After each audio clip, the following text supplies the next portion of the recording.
Oh my god, more fucking puppy love.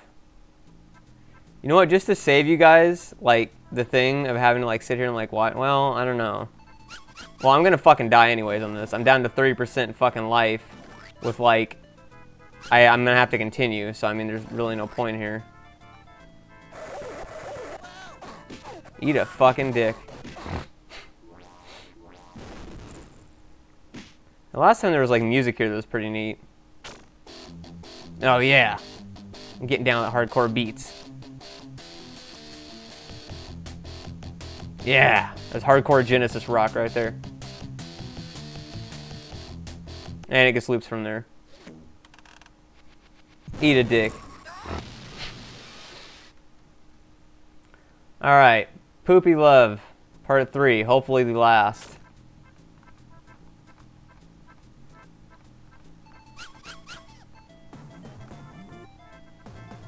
More of this absolutely ridiculous shit. Wow, I actually caught that one. Whoa, whoa, whoa, whoa, whoa, whoa, whoa. Son of a bitch.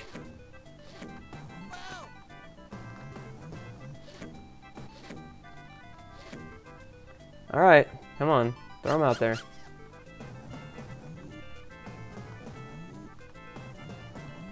Yeah, I need that shit. Fuck yeah, I need that shit. You know what this always reminds me of, though, always looking at it? Especially due to the fact that Peter's like a purple puppy.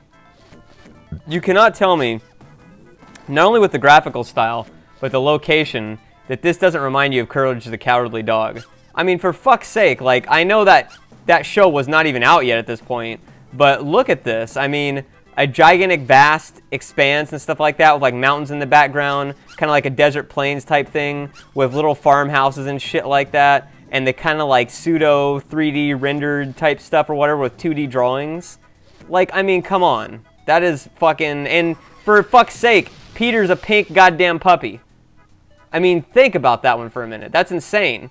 And his nemesis isn't a cat, but all the same, it's, you know... just a lot of uncanny references there to a show that didn't even exist yet, which makes you wonder possibly if Courage the Cowardly Dog was inspired by this, because I mean it just really gives off that art. I mean it always has ever since I've seen that show and then came back and played this game. Even if it has, I wouldn't give a shit. I mean I really like Courage the Cowardly Dog, and I think it's one of the few shows that came out after the great, you know, Cartoon Network not giving a fuck and turning into mostly like cartoon reality shows, which I don't even know how the fuck that's possible. Like, how does a cartoon reality show even work? How does that even work? Like, I don't even get the logistics behind that. Think about that one for a minute. Like, a reality show is supposed to be unscripted, live, uncut, blah, blah. How do you do that with a cartoon?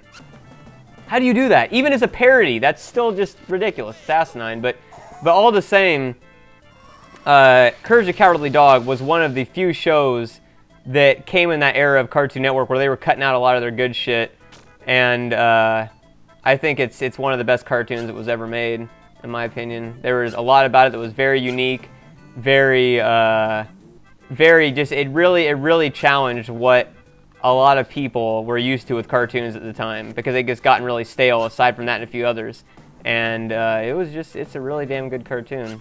It's really fucking good. And then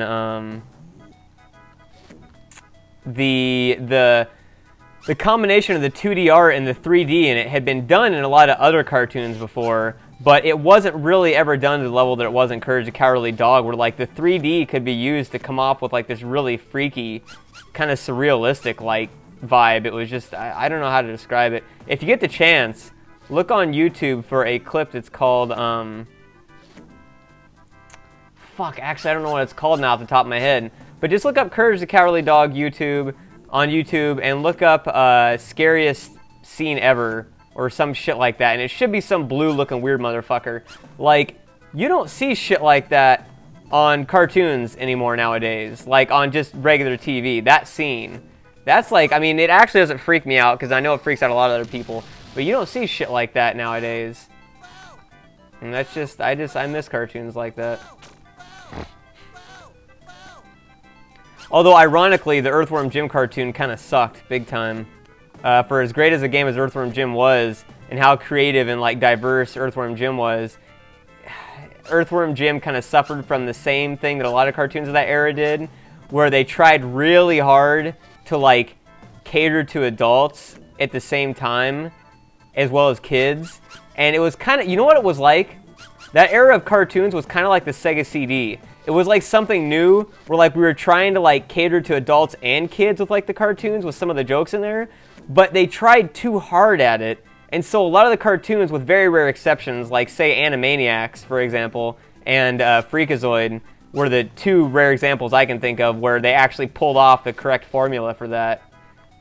Earthworm Jim and a lot of other cartoons suffered from being way too fucking try-hard at it, and so it just it didn't work. It didn't work. They took a lot of the really bizarre, surrealistic stuff that was in the original game for Earthworm Jim and turned it into like a total like satire, parody. Oh, LOL, we're parodying all this like, you know, adult television shows and stuff like that that kids wouldn't know because they don't watch type shit.